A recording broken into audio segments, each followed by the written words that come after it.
You have to ask the question, what's GDP for? Not just what's the structure of it, what are we trying to do? What kind of society do you want? What kind of world do you want? Broadly, big picture, what does the US want to be like? What does it want the world to be like that the US is in? Government planning everything is the road to hell.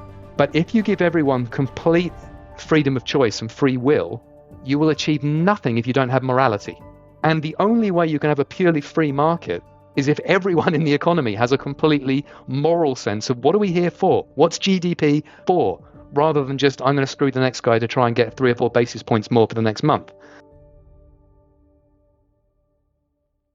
One of the unexpected benefits of hosting this show is after almost 3 years and 150 guests, I now have repeat guests who can come back in interesting combinations on reality roundtables. With me today are repeat guests Michael Every, who is a global strategist at the European investment bank Rabobank, and Luke Gromen, who founded and runs the financial advisory firm Forest for the Trees, LLC. This was recorded on October 16th. We're going to release it before the election because there are many financial events with oil, with interest rates, with geopolitics, with gold, with the macroeconomy that move very rapidly. This is a fascinating conversation that could easily have gone 3 or 4 hours. As you all know, I don't care where the market is headed per se. I care about what the tea leaves in the financial system mean for the future of our society, our civilization, the environment, our culture, because I do think that the financial overhang is what is going to be our Achilles heel, Gordian knot, whatever you want to call it. This was a very high-octane discussion with these smart gentlemen. Please welcome Michael Every and Luke Gromen. Michael Every, Luke Gromen, welcome back to the show. Thanks for having me. Great to be here. Due to the time differences, Michael, you are in Singapore right now. Our third guest, Helen Thompson, couldn't make this, so it's a roundtable with just the two of you, but I know you both have a lot to say. You're both now emeritus guests on this show, so we go beyond the basics now on this roundtable. Just a reminder that you both professionally work in the investment markets, and this show is not about predicting where interest rates or gold or the stock market or oil is going to go per se, other than the implications that have for our future society, our future civilization, future decisions, policies, etc. So that the broader socio-political backdrop. So with that intro, let's start here. Today is October 16th. In less than 3 weeks, there is a pretty important election in the United States. And of the issues we're going to discuss today, debt, the U.S. dollar, growth, interest rates, the social contract, geopolitics, all of that. What are some of the key things that each of you think would be different under a Trump administration or a Harris administration? And what aspects of our situation are largely going to be the same no matter who wins? I think ultimately the math doesn't care. We're looking at a situation as we sit today in the United States, 70 to 75% of tax receipts are being paid out every year in entitlements. Those are growing 1.5 to 2 times faster than receipts. Another 25% of receipts are getting paid out in interest on the federal debt. That is growing a big multiple of receipt growth as interest rate prices from the lagged effects of the Fed's interest rate hikes. And that's 95 to 100% of receipts in interest and interest-like obligations growing 2 to 5 times faster than receipts. And we're already in a position where interest on a net basis is already above defense spending in the United States for the first time in at least 65 years and probably in U.S. history. So we're in uncharted waters. And making matters worse is you can't hike tax rates because that will cause the deficit to rise as a percent of GDP, as we saw with ACA or Obamacare, which was a tax hike back in 2014-15. By 16, the deficit to GDP was higher than it was when they implemented ACA in late 2014.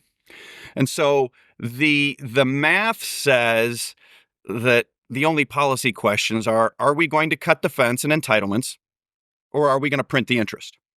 And if we print the interest, how long will we go through a period of dollar up, rates up, stocks down, economy down until we print the interest? And so I expect print the interest will be chosen by either of the candidates pretty earlier in their terms, probably in the first 1 to 2 years at the latest. And I think the differences are pretty minimal. I think the focuses of industrial policy that the United States is clearly engaging on will probably be different under Trump than under Harris. I think U.S. foreign policy will probably be more pragmatic and quite frankly, better and peaceful under Trump than under Harris. And I think the dollar will be lower either way. Rates will probably be relatively the same either way, because some form of industrial policy with Fed or Treasury yield curve control or de facto yield curve control will be the policy chosen by either one. So I schedule these as just three-way conversations. I don't want them to be debates, as some other podcasts are. I just want it to be kind of a conversation among friends. So I'm not sure whether to ask Michael to respond to what you just said or just give his view, because you mentioned that we're going to print the interest, which I agree with. Michael at Rabobank had a recent piece saying we can print the interest, but we can't print commodities, which I think both of you would agree. And we'll discuss that a little bit later. But Michael, where'd you like to go on with this intro? Thank you. Yeah, absolutely. No debating here. This isn't model UN. We're not trying to win points from each other. And in fact, Luke and I, this is the first time we've met, but we have interacted. And, spoiler, we agree on about 90% of everything around us. In fact, I think about 95. Where we disagree perhaps is in what we think some of the short-term, medium-term and long-term outcomes might be. That's all. But in terms of, are we in trouble in the US or globally, are we in trouble? Yeah, absolutely. So in response to what was just said, I agree with nearly all of that. The math doesn't care. It's exceptionally concerning that the position that the US finds itself in, alongside some exceptional strengths, by the way. There are some incredible strengths remaining in the US, alongside huge Achilles heels. But speaking from a global perspective, based here in Asia, having lived and worked in 9 countries over my professional career, nearly everywhere else is in just as much trouble, but in slightly different ways. There are very few places at the moment right now that are sitting pretty and thinking, I've got this covered, whatever happens in the US and whoever wins the election. And it is not a seesaw with one side going down and another side going up. It's more like the entire backdrop of the theater that this is being staged in just collapsing, or the curtain setting on fire while everyone's on stage. It's something that dramatic. So, day in, day out, when people say to me, what does this mean? I am supposed to be focusing on what does it mean for the dollar? What is it supposed to mean for interest rates, etc. But if we agree, and I do, that where we are now requires dramatic policies, what I think the difference between Trump and Harris was likely to be is how dramatic the policy is, and in different areas. And I do think both of them will end up having to do some similar things. But I think how different foreign policy can be, for example, that's one front that can have a flow through onto many things, including defense policy and defense spending, for example. But more concretely, if we are going to be printing that interest, let's cut to the chase. My broader thesis, and we discussed this last time we spoke, Nate, and I want to get this in early so we can build from there rather than a slow build up and then dropping it at the end and not being able to discuss it, is that I think that opens opportunities politically for both of them to think about how do we do this tactically and strategically, because you can just, quote unquote, monetize or print money. But what's the point of doing that if you do it on stupid things? You can do it for a very short period of time before the markets carry you out on a stretcher. And, countries are still, and countries will. Are you going to put it into the supply side China style, because they print money and they put it into the supply side? Or are you going to put it into the demand side, like tax cuts or checks being sent to people to go and buy goods made in China? And if you do it on the latter, I think both Luke and I will agree completely what a disaster that's going to be. Of course, Bloomberg and all the financial media will be cheering because there's the kind of moronic short-term consumption that thrills Wall Street. But if they put it into the supply side, and there are lots of other policies that would have to work alongside that, which are quite radical, quite radical, but would be necessary. My suspicion is that not just that the market will go along with it for a while, but there'll be a gun placed at their forehead saying you are going along with this for a while because you really don't like what the world looks like if you don't. And that includes Wall Street. So just potentially we have a short window, like one presidency, I think that may be it, to really shake the box and say policy gets weird from here, but it can be better. And then the question is which candidate is prepared to get weirder? And I think they can both get weird in different ways. But I suspect, and I have suspected since he first won the election in 2016, that Trump just may have the weirder people around him. And I don't mean that in a pejorative sense, the way that the Democrats are casting aspersions. I mean, thinking outside the box. Can you give an example of some of the quote unquote weird things that would actually be long-term beneficial, just in speculation? Well, let's start with a really basic one, which at the time we're recording this was still very much a live discussion point because Trump had just been speaking to it again. And that's tariffs. So we don't know what he's going to do on that particular front. And they can be very badly mishandled and very inflationary and enormously destructive. Or they can be used in the way that Alexander Hamilton intended them to be, hundreds of years ago, and the way that US economic policy used them right the way up until post-World War II, which is to reindustrialize the US, to focus supply chains back into areas that you want them to be and into geographies that you want them to be. And that can happen geopolitically in lots of different dimensions. You can say, right, we're going to tariff you, China, but we're going to cut tariffs on this country over here to transplant that industry from A to be, because geopolitically that suits us. Or you can try and bring the juicy parts back to the US. And does that solve all problems at once? No. But if done coherently, and again, it's got to be alongside other problems, it's got to be other policies alongside transportation, infrastructure, education, possibly including capital controls, very much, re-regulation in some areas. A lot of this would be alien to Trump, but not to all the people around him. If you read the people who are, advising him and the people who are advising them, it could potentially, and I stress potentially, really reshape large parts of the US political economy back to what they used to look like a long time ago. And I'm not saying it would be easy. I'm not saying it can be done quickly. And I'm not saying it couldn't fail. It could. But it would certainly impact everyone's lives dramatically, even in the attempt. So let me ask both of you this as a follow-up to that.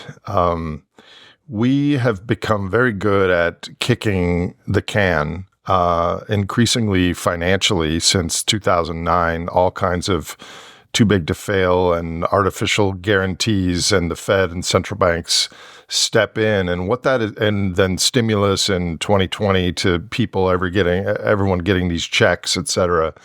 What this has done is caused this complacency and this anesthetization that when there's a financial problem, the government comes to our rescue, and sure, they print more money, but that's never been a problem. And is the barrier to adopting some of these quote unquote weird but wise, long-term wise solutions, is it a recognition of the relationship between money and natural resources and commodities? Because I don't think most people in our country, in our world, don't understand that we can't print commodities.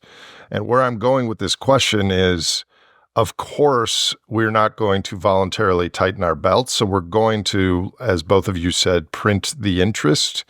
So when that happens, there is an antidote in society that these memes bubble up, that's okay, that's natural.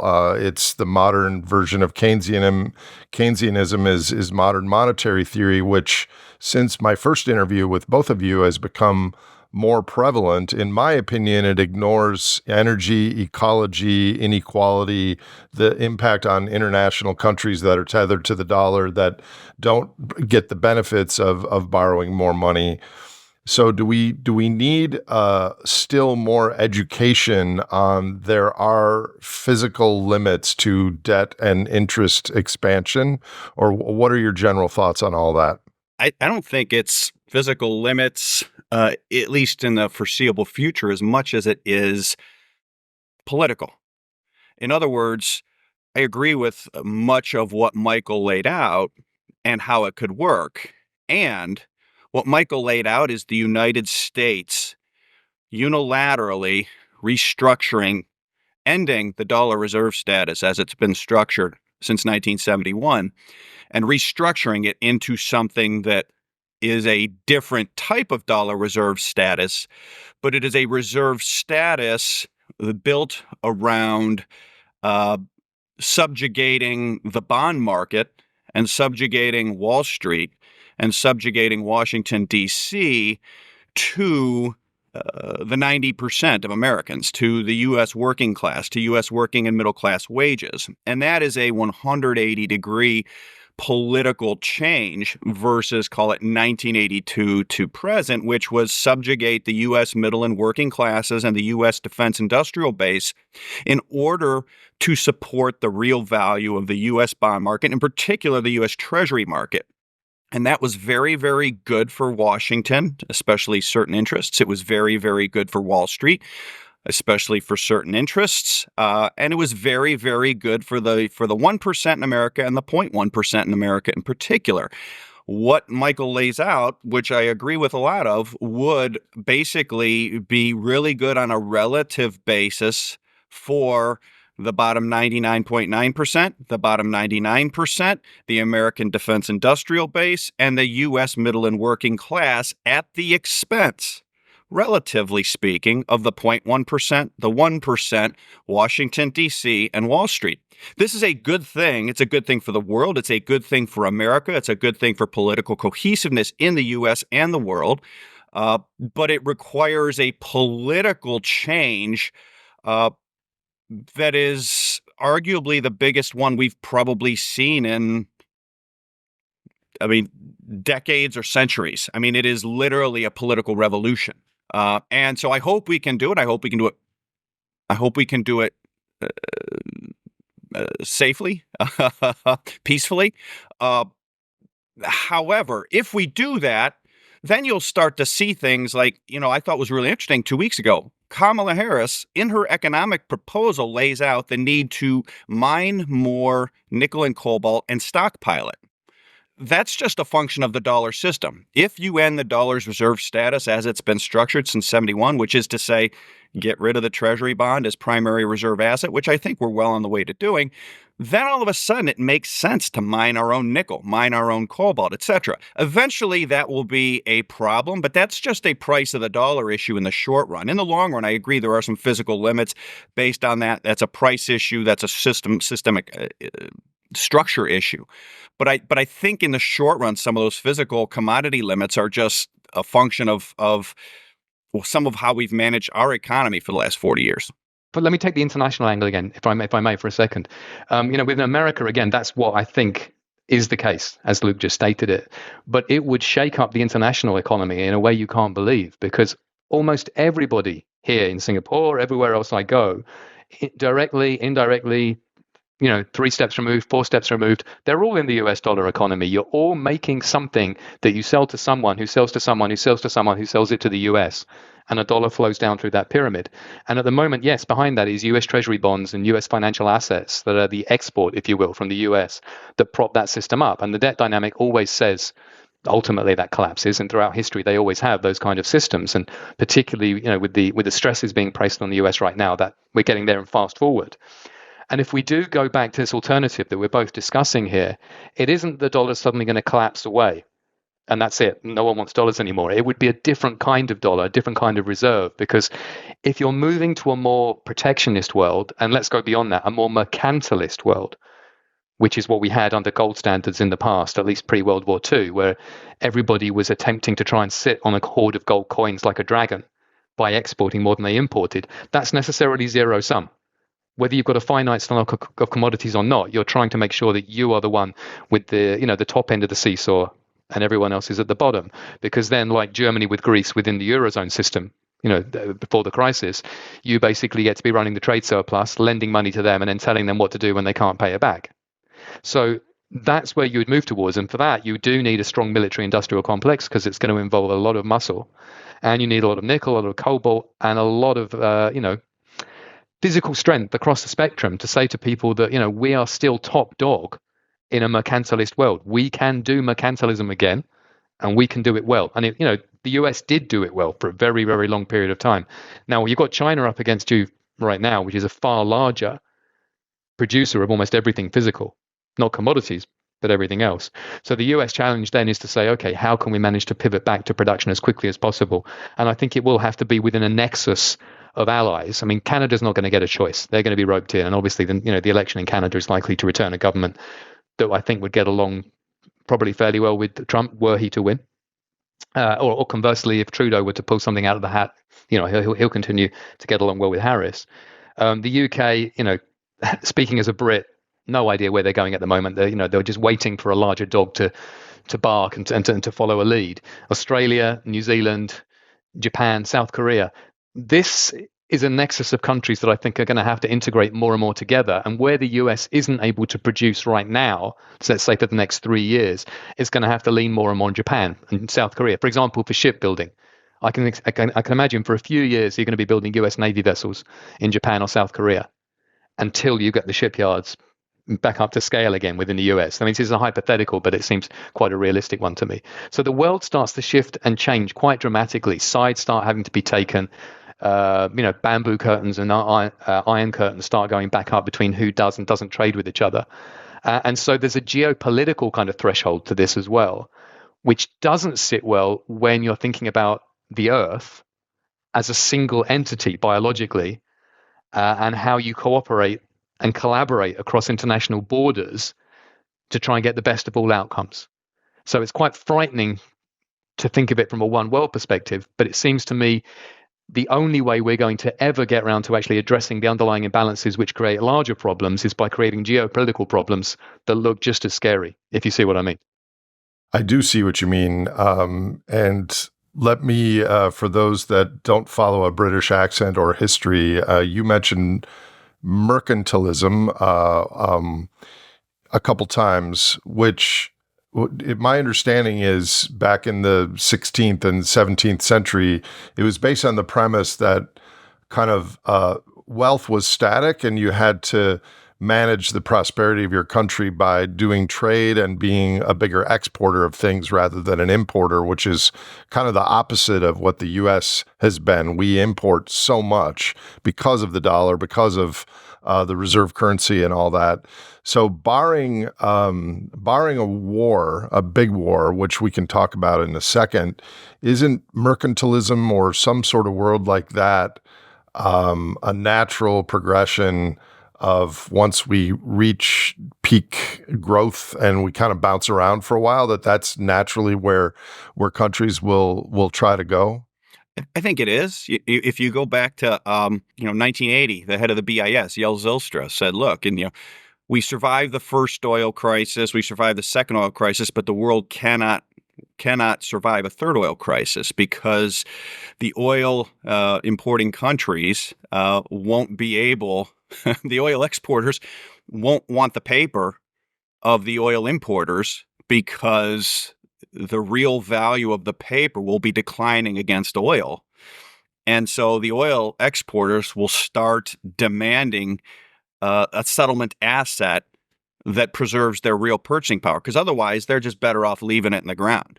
If you have a treasury bond when you go back in time from 73 to 03, for 30 years, the value of a $1,000 face value treasury bond was remarkably constant in barrels of oil. It traded between, call it 15 and 22 barrels of oil for 80 to 90% of the time. And when oil hit 30, the Fed was tightening to slow the U.S. economy as the biggest importer and consumer of oil globally.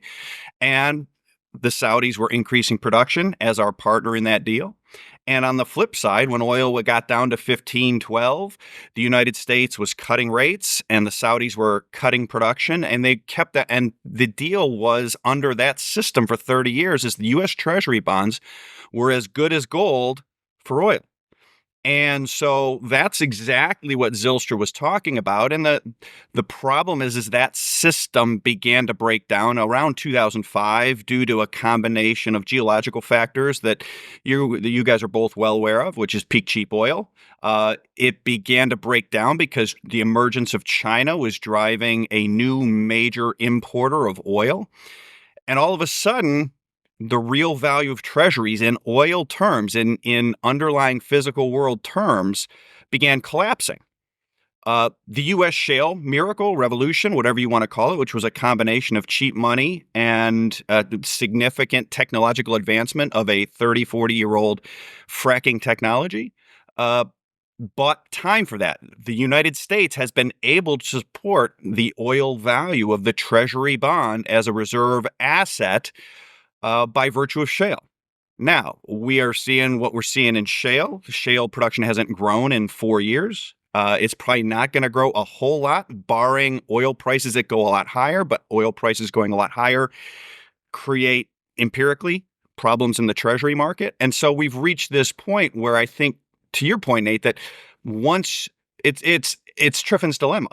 If you are settling in a debt instrument, sooner or later you have if trade grows globally as it has over the last 50, 60 years, sooner or later you have so many debt instruments out, so many calls on the productive economy of the underlying issuer, you have to devalue. And it begins to incent a move towards, what Michael referred to as mercantilism. I'm not sure it's exactly that because the price of gold would not be fixed to any nation's currency. It would be fixed to a value of energy, a value of oil. And so it would float in all currencies. And so it would actually incent not mercantilist behavior of, hey, we need to sit on our pile of gold, but more, hey, energy now costs hard money. And if energy costs hard money, that starts incenting all kinds of really good behaviors. If I have to actually emit gold that I have a finite amount of, and that gold floats against my currency as I emit it to pay for my energy imports, well, guess what I'm going to do? I'm going to invest in energy efficiency.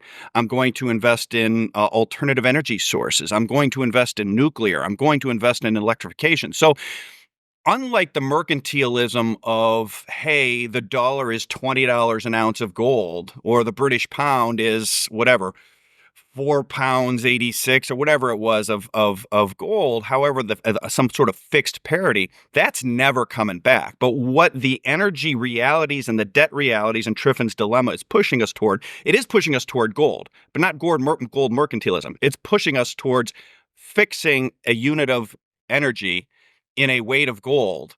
And as that happens, that is an outcome that is super good for humanity. That's the best possible outcome. That's the Nash equilibrium, because that incents me to go, all right, my wife's driving an 8,000-pound truck because I'm an American, because I can print money for the oil. Americans have printed money for oil. What do I care? Gasoline's $3 for me. I don't care.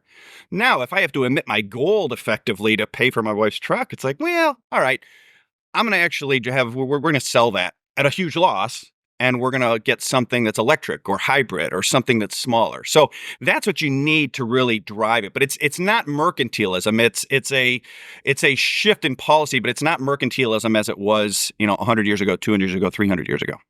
I have so many questions just on oil, just on debt, just on geopolitics, just on the dollar. We could all spend 90 minutes on that. So this is unfortunately, going to be too short of a conversation.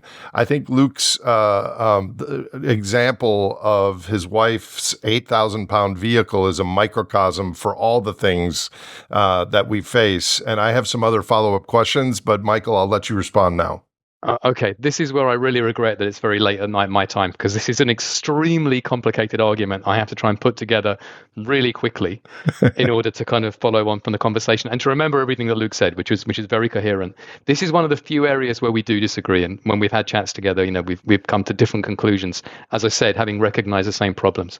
First of all, very very briefly, yeah, mercantilism was a European concept where you had to basically recognise that money was either silver or gold. It was usually silver back in those days, not gold, and when you traded, it left your pocket and it went to the other city. So if you ran a trade deficit, money physically left your economy. There was no money for anyone to pay their debts or to buy anything, etc. Your economy collapsed. So people tried to hoard money by only running a trade surplus. And it's economically inefficient, but it's very good for the person who's on the upside of the seesaw. So yes, I'm not saying we go back to that completely. And as a quick adjunct to that, the people who do think we are going back to that completely, and you're not one, but there are people out there listening who think, well, if the dollar's going to collapse, the US goes back on gold. This isn't Dungeons and Dragons. We're not going to be walking around with little coin purses on our waist, going, I've got 5 gold pieces and 20 silver pieces and some copper pieces. Right? It's not how it's going to work. Even if it did go back to that, you would still have dollars in your pocket, but when you went to the bank, you could exchange them for gold if you had to. And on an international balance of payments basis, payments would be made between countries on gold. Okay, so let's get that clear for a start. In terms of energy, this is where I see things slightly differently. Yes, of course, it's important. I don't deny that for a moment, even if new energy sources are coming along all the time and changing that the parameters of what is and isn't possible, and the price point at which it isn't possible. But to an extent, we already have that kind of discipline of energy prices built in. If we go through a period of high energy, everyone starts tightening their belt. If it's cheap energy, everyone does silly stuff. That's just basic economics, and we have it now. But the Fed, as currently constituted, which I am no fan of, the comments that Trump was making about it today, yesterday, in the US, the day that we're recording, saying, it's the easiest job in the world. You flip a coin and everyone talks about you like you're God, which is, hurrah. I've been wanting to make comments like that, even stronger than the ones I normally write, for a long time. They have a weapon right now. For example, if the Fed ever wanted to try and, get oil prices down, above and beyond the White House's past ability to use the Strategic Petroleum Reserve, which they did temporarily, in recent years, you could just say, right, let's jack up interest rates to 7 or 8%. Now, provided inflation isn't out of control at that particular time, money floods out of the Middle East. It floods out of commodities. Suddenly, Saudi Arabia can't afford to build these ridiculous, straight line cities made of glass in a desert, which are just, absolute flights of fantasy that tell you the Middle East has got more money than sense when it's thinking about things like that. It can still do that. And because of the power of fiat, which temporarily, I said at the beginning, is still there, temporarily, you can turn around and do that for a narrow window whilst using acronyms like BTFP is a really boring technical one that was rolled out last year by the Fed to try and make sure that when we had a banking crisis or what looked like a banking crisis, that all that funding could flow to the banks, they could access capital again. China uses similar mechanisms all the time, which is here's a kind of a off balance sheet or a one step removed financing mechanism for this particular constituency, so you don't worry about the effects of high interest rates, but you feel them in full offshore. You can use that combination of interest rate weapons, and it is a weapon against others, together with more focused incentives and free money for people who want it, to try and restructure the physical side of your economy to achieve what you want to achieve. And I have to just move on to one very quick point here as like a tennis return back to you, Luke, because that's basically me running to try and catch the ball. But now to pass it back, if I can. Last time we spoke, Nate, at the end, I think I said something, if I remember correctly, that I want to throw in now much earlier, which is I remember in America quite a few years ago, people wearing these bracelets with, was it WWJD? What would Jesus do on them? Do you guys remember when that was a thing? So the reason I'm bringing it up is most people in markets day to day say to me, what's GDP going to be, or what's GDP? And I'm literally writing a piece at the moment explaining when you look at the world in terms of economic statecraft and from a bigger picture view, you have to ask the question, what's GDP for? Not just what's the structure of it, what are we trying to do? And the link to this bracelet is this. If you're just worried about is it 2.1 or 2.2 and you think 2.1 or 2.2 matters, You've completely missed the big picture, which is what kind of society do you want? What kind of world do you want? And I don't mean trying to micromanage everything, because that's the road to hell. But broadly, big picture, what does the US want to be like? What does it want the world to be like that the US is in? And does it really require a flat rate of interest, either high or low, for everyone to get there? And my argument is it doesn't. And the person backing me up on this actually is someone who was a fan of gold. Schumpeter, I'm sure you've both heard of Schumpeter, right? The great economist from the past. We normally refer to him in modern economics purely in terms of talking about creative destruction. That's probably like the shorthand bullet point we're all aware of. Well, I mean, the guy wrote telephone book, thick, economic literature.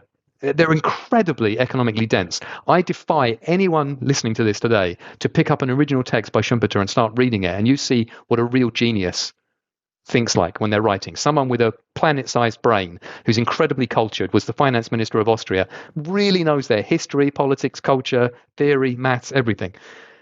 So anyway, most of his life, of course, he was anti-state, anti-big government, anti-trying to micromanage everything, pro-free market, but within the rigid straitjacket of wanting hard money and gold. And I think he would have been, hard energy in those days too, if that had been more of a finite limit. But on his deathbed, he recanted.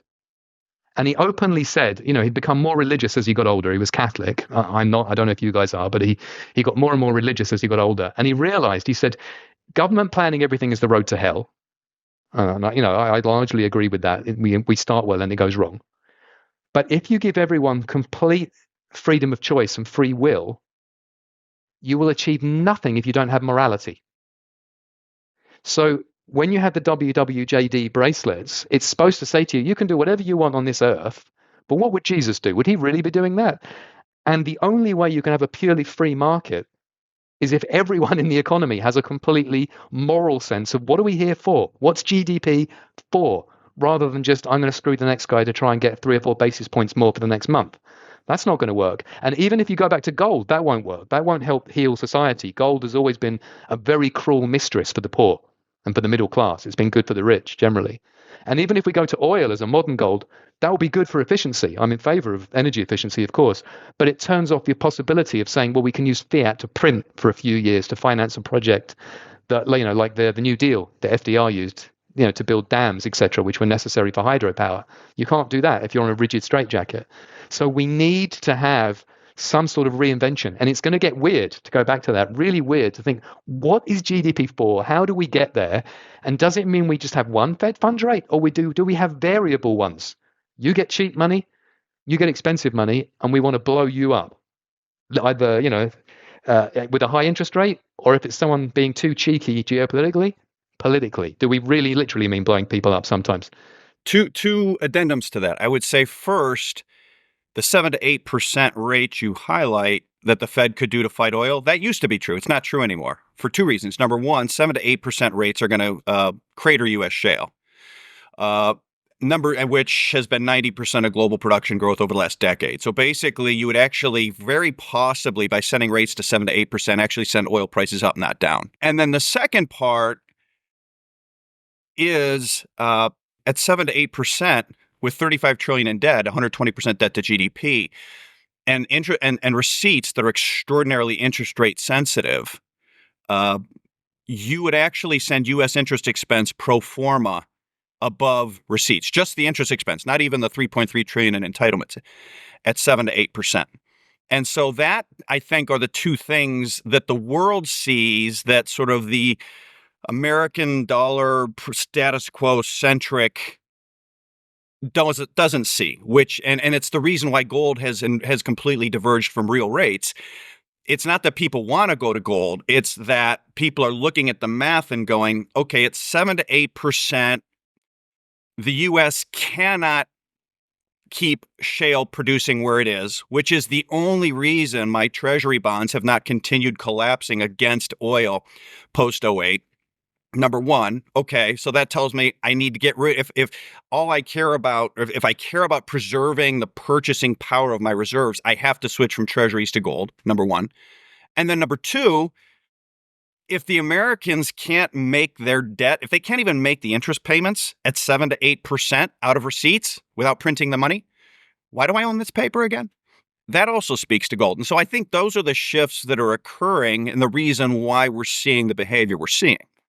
I agree with you. So, but literally, that's part of the argument I was making, because while that is still true, and you can't mathematically push back against that, what I'm saying is you can kind of cheat in that. For example, let's say you specifically spoke to shale. So you're saying 7 or 8% Fed funds, shale blows up. Now, I'm no energy expert. I really want to make that clear, but I know that's true. So what happens if you hypothetically, and this is not any kind of forecast, you put Fed funds back up, even going up to 5.5 would freak people out. But let's say you go to 7, right, the low end of that.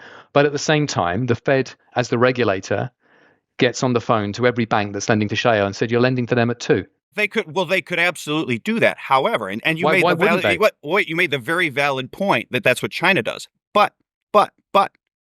China has capital controls. The dollar as reserve. So why doesn't the US? Hold on. As the dollar as structured post 1971 cannot have large capital controls. You start putting large capital controls on the dollar, and the dollar's reserve status changes. They stop reserving dollars. And so you can do that. And perfect example of that is we already ran that playbook. We said, Russia, we disagree that you invaded Ukraine. We're going to seize your treasuries. Ha ha. And you know what happened? Free markets happened. What happened? The Russians said, that's fine, we'll use gold. And the Saudis, I've heard multiple people at very high levels in Saudis were quote unquote terrified. What did the Saudis start doing? Buying gold, not treasuries. What did global central banks do? They started buying gold, not treasuries. So you can do that. Yes, I totally agree you can do that.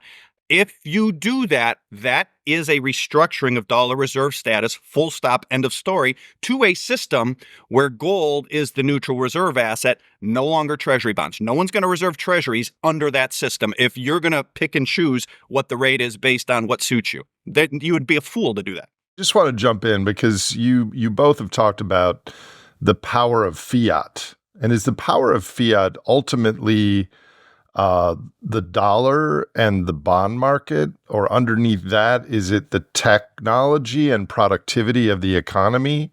Or underneath that is some hard currency backing it like gold? Or the three of us understand that energy is what powers the world and money is ultimately a clean energy. And if you even go a layer below that, it's the military power that enforces things around the world. So how much of it is all tethered to that? Like we're printing money to pay for our defense budget, to build new naval fleets and move to the Middle East, et cetera. Michael, go ahead. Yeah, I mean, you've literally gone where I was going to go, because Luke and again, we agree and disagree at the same time. We're seeing the same things and maybe just looking at different sides of the same gold coin when we're describing it. It's not like we're disagreeing. We're just viewing it from different angles. I am saying exactly that. Yeah, capital controls would be required. And I mean, internally, to make sure you don't lend to someone at 2 and they lend it to someone else at 7. Yeah, you'd have to do that. Like in a war, we've done that before in the West. We'd have to do it again. And it would mean a massive international explosion, because all of the Eurodollar debt, 50 odd trillion of it, however it's constituted, people would not have dollars to get hold of them. It's very dollar positive, because those who want to remain in the US camp would try and service their debt. Those who would say, look, we can see which way the ship is sailing, or the dreadnought, or the battleship, or the aircraft carrier, and we're not going to go with that particular fleet, so we're just going to default. And we know the list of countries that would probably do that. It would complete havoc. Sorry?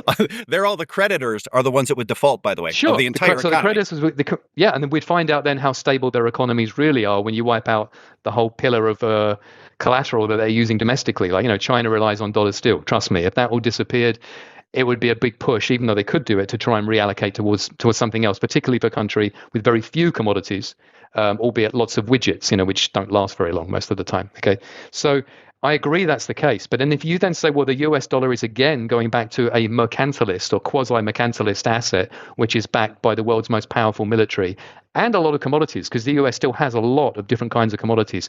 And by the way, Canada gets no choice. All the energy in Canada and the untapped projects in Canada, you're now with us, and Australia, which is just full of assets, you're with us, and New Zealand, and Japan, which has productive capabilities but doesn't have any commodities, and South Korea too. If all of those guys basically get ring fenced in together, which is where the US military bases are, and is already moving together in tandem, I still think, and again, this is not a 12-month, not a 24-month forecast, although trust me, things can move faster than you expect if geopolitics suddenly goes haywire. But this is the glide path you inexorably move towards, because if you don't, if we stick with the US dollar and the as it is now, and you stick with treasury bonds as the main asset and reserve class, which you're talking about, yeah, you continue to deindustrialize. You continue to see your military strength gradually hollowed out to the point where other people can push you and you can't push back, which we're seeing in location after location. And if we're talking about oil and energy in the Middle East, which I think is a great way to pivot to, it maybe like the next point that I think Nate was saying he wanted to get to earlier. If you look at the Saudis, yes, they've been kissing up to Iran recently. And everyone was saying, look, they've joined the BRICS, etc. I mean, anyone who knows the region well, and I know it pretty well for an outsider, they were doing the typical bizarre, I'm not interested in that when you want to buy it. The one thing you don't ever do is go to a bazaar in the Middle East and say, oh, that's nice. How much is that? You're going to pay 10 times the price. You act very, very cool. So that was basically giving themselves a plan B while they were trying to get US nuclear technology, a US defense shield guarantee, and as a path of that, some kind of peace treaty with Israel at some point. And I know there are a lot of big wrinkles there, but that's what they'd like. And when you see in the next couple of months, and it will happen, Israel rolling out its new laser defense screen. First of all, that's going to be truck-based to be able to shoot down drones and small items. But they think within another 12 months, you're actually going to have a science fiction style laser shield that basically can shoot down most things coming through the sky. Yeah, I think Saudi Arabia is going to be looking at it and thinking, I'd rather be on that side with my oil than on the side that's going to be firing impotently things that just can get shot down. So there's a lot of real world nastiness and unpleasantness there that can decide which countries sit alongside other countries while they're trying to flesh out what does a new financial system look like, a new trading architecture look like, and a new what is GDP for look like for our team. And within that, I still think there's going to be a need for some fiat for a while to lubricate things in the same way that during a war, you never turn around and say, well, we're going to run a tight ship and we're going to run a balanced budget during a war. You never do that. You print money like crazy, but for a purpose. I think it's a very fair point. I think it raises a really important point that may pull what you highlighted forward, which is that I think after the election, it's going to become clear to most of the West that NATO lost to Russia and Ukraine. There's already signs if you look in between the lines, and I've been getting credible rumblings that that's been the case for about the last 2, 3, 4 months.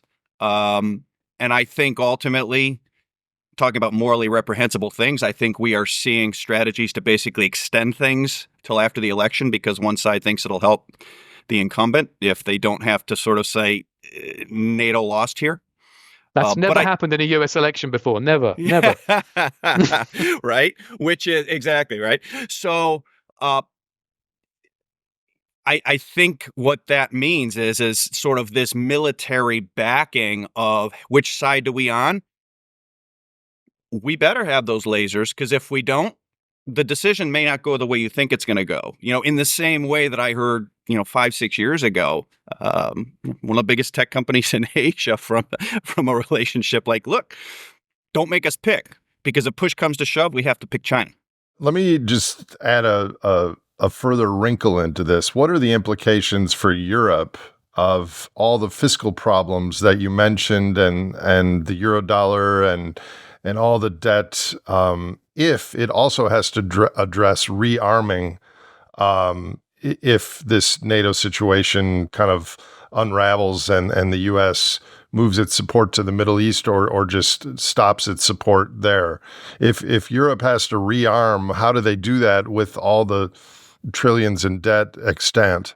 I work for a European bank, so we have this conversation regularly. And I think, the exasperation you just saw on Luke's face is what I experience daily when we're discussing this. And I think the perfect encapsulation of that is the one European country that has really got serious about this, and it's very pro-US, is Poland. Poland is currently spending an enormous amount on defense. It's really, really ramping up its defense spending. If it keeps doing what it's doing now, within another few years, that's going to be a very, very, very credible, very powerful army. Probably the only one in Europe apart from France because of its nuclear triad, and even that is the only part it's resting on now, really.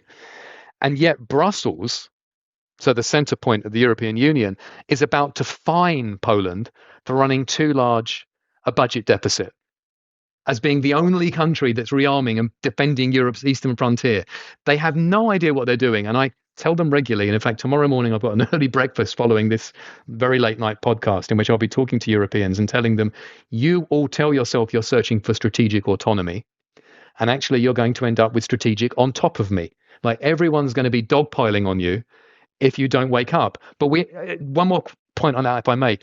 We looked at this using the kind of framework I'm describing here within Europe. And my European colleagues are excellent, and they've done great work looking at the nuts and bolts of Europe in a way that I don't have the time or the energy to look at, but within this conceptual framework. And we spent a long time coming out with a paper, which we published in December last year, and I'm very proud of it, called Strategic Autonomy. And actually, I got a good pun in. It was called Troyal and Error, TROY-AL, How to Cure Europe's Achilles Heels. And we made the argument there that I'm making here. I said that they're going to have to spend loads of money they don't have. So they're going to have to print it. They're going to have to print it on the supply side. They're going to have tariffs, which is anathema to Europe, but they're going to have to introduce them to keep Chinese products out. They're going to have to reshape every other policy to link up with it. And it will mean a complete reshaping of their entire political economy of what is Europe for. And it's not for soft power and free trade and Euro trash and rock concerts and festivals in the summer and nice holidays in Italy. It's a much more muscular being. And then just recently we had Mario Draghi, former ECB president, Mr. Whatever It Takes. He comes out with his competitiveness report on Europe, and it says exactly what we said. And he even came out with the same figures. We said, look, it's going to take, we think, between 4 and 6% of GDP in new spending, most of which will be printed, every year for at least a decade, if not decades, to get Europe to where it needs to be. And, frankly, internally, we were having conversations before we published it. Can we publish something that crazy? 6% of GDP every year being printed, more or less? This is la la land. Draghi, sotto voce on how it's going to be done, but it will have to be printed pretty much. He said the same thing, because that's the only route you can go. Or he said, it's slow agony. And that's true for America. True. It's slow agony you're looking at if you don't do it. So I have a follow-up to that, and then Luke, I'll let you respond. In some ways, the role of a podcast like this is to be an Overton window sort of thing, to get ideas that are too politically difficult out in the sphere so that they normalize the conversations around them in the same way that your report, Michael, possibly was taken up by Draghi, because we're in a situation now where the things that need to happen are still socially and politically untenable to voice in the media and at press conferences. So that's why, these conversations to me are important. Luke, did you want to respond to anything to what Michael just said? Europe has been the degree of European self-immolation has been probably one of the biggest surprises to me. And it was interesting. I spent 2 weeks in Europe about 2 months ago. And as I talked to people, they, of course, wanted to ask about the U.S. election, but then they asked, the conversation would turn to their politics as well sometimes. And what I found was a complete disconnect between a lot of people in Europe and their leaders. In other words, they don't want to fight Russia. They want cheap Russian gas. They don't want to lose their factories to America because, oh, by the way, Mr. America, didn't you blow up our pipeline, the Nord Stream? Sure seems like you did. Yeah, maybe we did. I don't know. They say no, but that doesn't mean anything. So you're our ally, and you want us to buy weapons from you, and you blew up our pipeline. And I said, it gets better. 10 years ago, we had a white paper talking about how to weaponize migration from the Middle East. And they're like, what? And so, to me, there's this really interesting dynamic going on in Europe, which is, and I agree with Michael's point that, hey, they're going to have to print it. And the Draghi, I saw that with great interest. Let's see what they actually do. But when I spent, 2-3 weeks there, a couple months ago, I was really struck by the degree of awareness and the degree of the difference between their leadership. And so, earlier in the summer, we saw this year's version of, oh gosh, far right people are, winning elections in Europe, and oh gosh, AfD is winning more and more seats in provinces in Germany. Oh god, and like then you see what the platforms are that they're winning on, and it's like, let's have common sense immigration, let's not fight Russia, let's get cheap gas, let's not send our factories to America because we can't afford the energy because we have to buy expensive LNG from America instead of cheap gas from Russia. And so like I hear the top down from Europe, but I think their leaders don't have a clue what their people want. I think they're trying to fit, some sort of idealistic, plan, and it's never going to work at the ground level. Europe's fix is make peace with Russia, buy the gas, fix Nord Stream 2, compete, restart the nuclear power plants instead of panicking and shutting them down like Germany did. And then go to the Middle East and like you did with Saddam in 2003 and say, listen, sell us oil in euros so we can print euros to buy oil. Because the reality is Draghi can print all he wants. If they can't print euros for oil, they're done. So that too requires an end to the dollar reserve status is structured and sort of gold as a neutral reserve asset, because the Europeans aren't going to settle all of this printing to buy the commodities in euro debt, because that's not what they do. You can't do that and build factories. So there are like a lot of fundamental inconsistencies. And so, until Europe actually takes a strategic view, a real strategic view, which is, hey, let's listen to what our people want, common sense immigration, cheap Russian gas, nuclear power plants, and let's buy energy in our own currency, Europe is on the path to being a place that is very cheap for rich Americans and rich Chinese to go visit in the summertime. I'm struck by so many things that in this conversation, which I wish could be longer. So many of these things, like we want to do what the people want, yet the backdrop of what the two of you are inferring is no matter how we slice it, in the not too distant future, we humans in aggregate, the world over, are going to have to use less. The rest is details. Less material throughput on average. I don't know how that's sliced, and maybe there's some faction of humans that use more and a lot of others use considerably less. What do you think about that? I mean, there's the push between humans wanting more and doing the pragmatic things that Luke just suggested, and the ability for the global economy to continue to grow in the face of energy depletion, climate disruption, geopolitics, and the BRICS and currency dislocations and all that. Mike, I'll start with you. I mean, it's one of the questions of the human condition, isn't it? I think we've described a lot of the complexities, and we've still only just brushed the surface, because, just to reflect back to one quick point or two quick points we've made previously.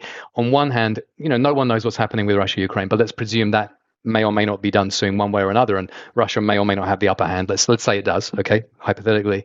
On the other hand, you could see that, Israel looks like it's in a much stronger position in the Middle East relatively now than it did 6 months ago, and with the correct application of, further targeted force, maybe making Iran look like a lot weaker than people thought that was 6 months ago. And China with Taiwan, they just practiced a blockade around it. That's making China look relatively a lot stronger. So it's a mixed picture within this kind of, anti-Western or anti-US bloc. But in terms of how we address that fundamental human issue, related to this, I was having a chat with someone, very intelligent chap just the other day, and they were talking about Europe's desire for sustainability in the food system, which obviously at Rabobank, where I work, is a very important part of what we do. And obviously it's a very important part of the climate puzzle.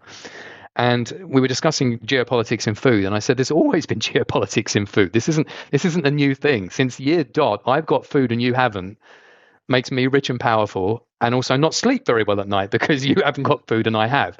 And you can go the free trade route and presume that the more you free trade together, the more integrated you are and the more interdependent you are, as we were talking about at the beginning. And yet the history of economic outcomes and economic history is that you have periods of interdependence, and it actually then creates polarization, winners and losers. This country is doing better than that one. This demographic in each country is doing better than that one. The rich get richer, the poor get poorer. And then it actually breaks down, and countries start realizing now we're not interdependent, we're dependent on you. We rely on your food, or I don't want to rely on you, one way or the other. So things do fall apart. Food has always been geopolitical, and it will be again. And I said, imagine you're Europe and you've got this perfect plan for how the world should look in terms of sustainability for food, which they do. I said, what are you going to do if everyone else says no?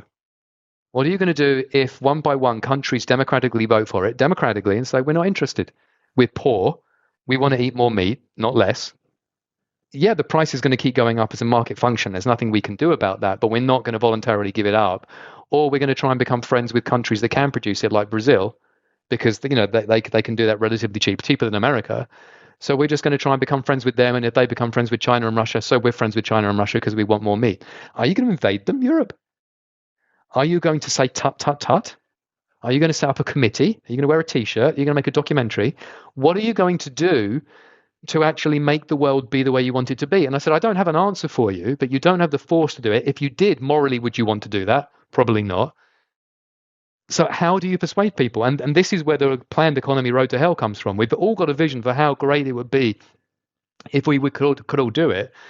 Most people's visions are wrong. And when you impose them, you actually create more evil than the good you're trying to do. But if you leave it to the free market, which is what the other purists say, you end up with the rich getting richer, the poor getting poorer, and people, ripping everybody off for a few basis points. So unless not you get to mention ecological collapse at the end of that. Yeah, but keep going. Yes. So and again, I'm a secular person. I want to be completely clear on that.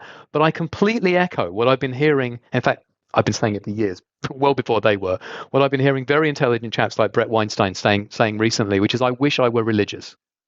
Because I fully understand that without a core value system telling you what GDP is for, at every level up to the geopolitical from the local, and without a market that works within those paradigms, nothing works. And I really hope we can come to that conclusion. But that's only going to happen when, as in science, progress comes one death at a time. One person shuffles off this mortal coil, someone comes onto it, hopefully with a different way of seeing the world, and eventually the ship of state can turn around. But we're going to have to do it on fast forward in the next few years. And to go back to the point, we've discussed a few times, that's why I am still clinging to something, silly and I know dangerous like Fiat, because I don't think we've got a generation to have that shift. We've got like 4 to 8 years, 1 or 2 elections to try and get some movement on it. And if we have to print some money to do it, I'm willing to take the risk of that turning out wrong vis-a-vis playing by the rules, which aren't rules that work. Yeah, and I think we'll stay with fiat. I just think we won't stay with saving in fiat. It's Sure. Because that's a system that can't work if you're going to print it. Well, it's better than what we have now, which is actually the system of saving in houses. Where 100%. almost every global economy, everyone just wants to put it in houses. I mean, I go to Australia, it's the same disease. I go to New Zealand, it's the same disease. Every country in Europe, the same disease. The UK, same disease. It's fascinating, right? Because China, it's not the same disease. China's letting home prices fall, and they're letting people save in gold. And China, what do we hear from every Western economist? China's collapsing. China's doomed. China, it's fascinating to me. Like, they're actually making the right move, which is save in something that is not used for anything rather than something that is used for something, because that is, in the long run, what would Jesus do? It's politically stabilizing. If you have a bunch of young people that can't afford a house, that is not politically stabilizing. Who is more politically stable right now based on their policies going forward? If I had to bet, I would bet heavily that China is going to be more politically stable than the U.S. over the next 2 to 4 years. Well, first of all, that's a no-brainer. On any year, you could have said that about China, apart from a very, very brief window. I used to cover China professionally for a long time, and I speak bad tourist Chinese, and I lived in Greater China for a number of years. But above and beyond that, and I'm not sure if I revealed this last time we spoke, Nate, but I grew up in a Marxist household. That great European tradition, similar to maybe some parts of the US East Coast, and nowadays anyone at a US university, where it's completely okay to be a radical Marxist and still think that you're a flag-waving member of the country. Now, that doesn't mean I am, but I was absolutely brought up in that tradition. We had, Communist Party literature on the shelves, et cetera, and Marx was like a regular figure in conversation. So I know my Marxism for a non-Marxist really well. I mean, the Marxist academics, of course, can run circles around me because they've specialized it in their whole life. But if you understand that, which I do, and you understand Lenin, it was a whole dangerous ball game further on, and you know China fairly well. The only part of that I would push back against, which I think is important for listeners to understand, is that temporarily China may or may not, and I'm not saying it is, although Hong Kong today, here our time, and again this will be dated when viewers listening to this, have said that its new economic plan is to be a gold trading hub internationally, which was interesting when I saw that. I thought, wonder if they're going to have the Hong Kong dollar pegged to gold rather than US dollar going forward. But China would never allow anything like gold to actually be gold within China, because the rule of what is GDP for in China, it's for the CCP. You don't worship gold. Gold worships you. That's the way that they do it. Actually, I think that is what the Western mindset is missing. What China's doing with gold, which is gold. The yuan is down 50% against gold in the last 2 years, and so people frequently, I think, what China wants, why China would set up a gold trading hub in Hong Kong, is not that they have any designs of pegging the Hong Kong dollar to gold. God no, or the yuan to gold. There is no chance that's going to happen. What they are doing is when they sit down with the Saudis, when they have sat down with the Russians, when they sat down with the Russians 10 years ago and say, we, China, are going to collapse if we have to buy our oil in dollars, and because we're going to run out of dollar reserves. And the price of oil's rising because of all the things we've highlighted, we've talked about here, peak cheap oil, etc. We have to be able to buy our oil in yuan when we want to. Not all of it, not even the majority of it. But when we call and say this shipment has to be in yuan, or else you have to say yes, Saudi. You have to say yes, Russia. You have to say yes, Iran. And the answer then is as you know, Kyle Bass says, well, why would they take the wampum? Or as Hugh Hendry says, well, why would they take the red cabbage? 2 reasons. Number one, it's good for Huawei 5G equipment, and they're the factory of the world. And any net settlement will be done in gold in Hong Kong, in London, where there is an offshore renminbi clearing bank, in Switzerland, where there is an offshore renminbi clearing bank, in UAE, in Singapore, right? So you're going to the extent there is net gold settlement of energy for China. That is what China's doing with this. And now why would Saudi do that? Well, look what gold is doing in yuan terms. It's up 100% in the last 2 years in yuan terms. So now when Saudi goes, I need Huawei 5G for my shiny, glass houses in the desert that make no sense, they call up China and go, hey, we need Huawei 5G. And China says, hey, good news. The gold you have buys you twice as much 5G equipment, constant yuan, as it did 2 years ago.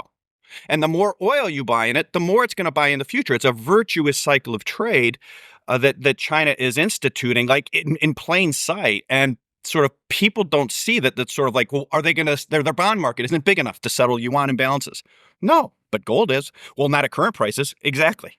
Again, we're looking at similar things, but just interpreting it in different ways. That's perhaps the best analogy. It's like it's slightly Rorschach, and you're seeing one thing in it.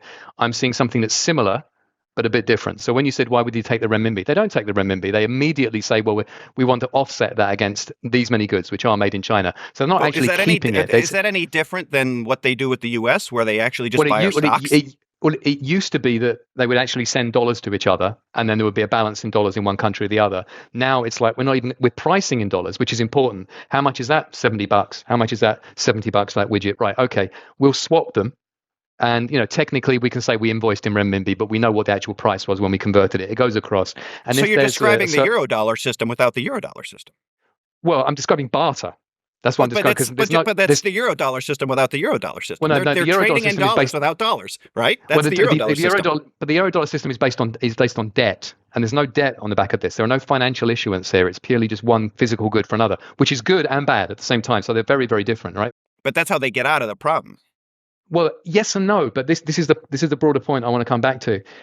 If we say that some aspect of that starts to emerge, the second and third and fourth order effects of that are calamitous. I've already described a hypothetical where Europe and America might be saying, right, here are capital controls domestically, so I lend money to you at 2, him at 7. You can't lend your money to him. You're not allowed to. There are people watching you. And, money won't go into the US. The extension of that, more broadly, is that the entire global network of trade and finance flows collapses with massive defaults, But it hard doesn't, though. You rewrites. just said it doesn't. By virtue of the barter, China then calls the next day after that happens. China calls up Saudi and says, listen, we'll value, your barrels of oil for our Huawei, and no dollars need to change hands, and we'll do it just like we did yesterday. If you actually look through the numbers of the trade data, and I can't tell you how boring this is to do, but I've done it over the years, you end up with a chart that shows you that, yes, all this is happening within, let's call them BRICS, even though Saudi Arabia hates Iran, and there's no BRICS friendship there. Iran just recently let it be known if their oil gets blown up, they'll blow up Saudi's oil. So they're not friends, right? But within the BRICS camp, that's all swapping around, right? And trade's going up all the time. But if you look at how much trade as a group they do with the OECD, so into the West, into Europe and into America in particular, it dwarfs it, and it's still accelerating into the OECD. So the day on which China finally says, right, this is working, this system you're describing, we're going to push it past a certain threshold, and Trump or Harris may have different tolerances for that threshold to bring it back to the election. They lose everything going into the US, and suddenly all the support for tens of millions of workers who make widgets which go to Europe or America disappear. And they have to find someone in the BRICS who can buy a staggering amount of product. And this is for an economy in China which won't inflate its own consumer demand. That's what the gold's for, though. As they're inflating their gold, they've been encouraging the Chinese people to buy lots of gold since 2002. State media. The gold goes up in that scenario. Gold explodes higher because the other side of the coin to what you just described, yes, I agree, it's going to be very deflationary for the BRICS. It is going to be hyperinflationary for the West.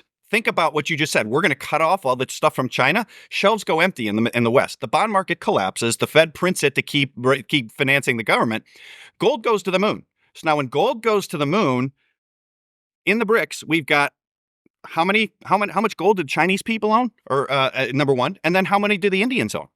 You're going to create a consumer class overnight. I understand the vision, but just to retort quickly, it's not that it can't happen. That is a possible future. But what did the Fed do with gold in the 30s? Just confiscated it. All it would take in that kind of environment, which would be a war-like environment, would be one step away from global war were that to happen, because it would be 2008, but with guns loaded on all sides, is to say no one does any business with them. You get arrested if we see any of you doing it. And we're doing massive fiat to immediately, within our group of producing countries, set up factories for everything. We're going to have a really crappy 3 or 4 years, or 2 or 3 years, depending on how much groundwork we've done building up to it. But on the other side, there's a hard break. You've got your shiny gold medal over there. It's illegal here. Internationally, nothing comes in or goes out of a port. You're going to have to be smuggling things in like, medieval style again on little boats to try and like get any television sets. Yeah, like pharmaceuticals. I'm reluctant to ask this, but it's a natural progression of where you're going. Does Bitcoin or crypto offer any relief valves to the direction you guys were just talking about? I think Bitcoin does. Yeah, potentially. I mean, if particularly you're talking about a new money source that you can print. Well, Bitcoin you can't, but you can create new coins, right? Which is the same thing as printing. If you can get enough people to use it, sure. But I mean, how you use it and how it's going to be used, I think it will be part of it, but there are many different ways it could be. So ultimately, and it's approaching midnight where you are, and you just said you have a professional breakfast. I don't know how you're going to get to sleep after this, but all I've got to say is something far more prosaic. That thank you for the opportunity to both of you to discuss this today, because I think all of us agree on an awful lot. It's only merely just a difference of nuance and timing in terms of how we think it's best expressed as a way to address this. We're not arguing in terms of the problems that we face and what we would like to see happen. It's just how do we get there and over what time frame and how best. And I would hope that more conversations like this can flow from this one. I hope people watching, if they enjoy it, can share it with others and can start trying to have their own discussions, because this is a complex field. And let me tell you, don't feel intimidated by it, because if you talk to someone who's your typical Wall Street economist or a brilliant trader, they'll understand parts of this, and large parts of it will be alien. And if you talk to a politician, they'll understand different parts, and large parts will be alien. You talk to someone in the military, and they'll understand a different part. You talk to an environmentalist, they'll get a different part. But what we then need to do is get all of these guys watching these kind of conversations, better, smarter than people than me, certainly, talking to each other and understanding what do we all need to understand about each other in order to understand what GDP is for. And as you said, what money is for. And then hopefully, collectively, we get an answer. So that's where I'd like to conclude if I can. That's the pathway. Thank you both for your continued Herculean efforts to understand this complex space. And Michael, I hope you can get some sleep. And to be continued, my friends. Absolutely. Thanks so much for having me on. And Michael, great finally talking to you for the first time live. If you enjoyed or learned from this episode of The Great Simplification, please follow us on your favorite podcast platform. You can also visit thegreatsimplification.com for references and show notes from today's conversation. And to connect with fellow listeners of this podcast, check out our Discord channel. This show is hosted by me, Nate Hagans, edited by No Troublemakers Media, and produced by Misty Stinnett, Leslie Batlutz, Brady Hyen, and Lizzie Sirianni.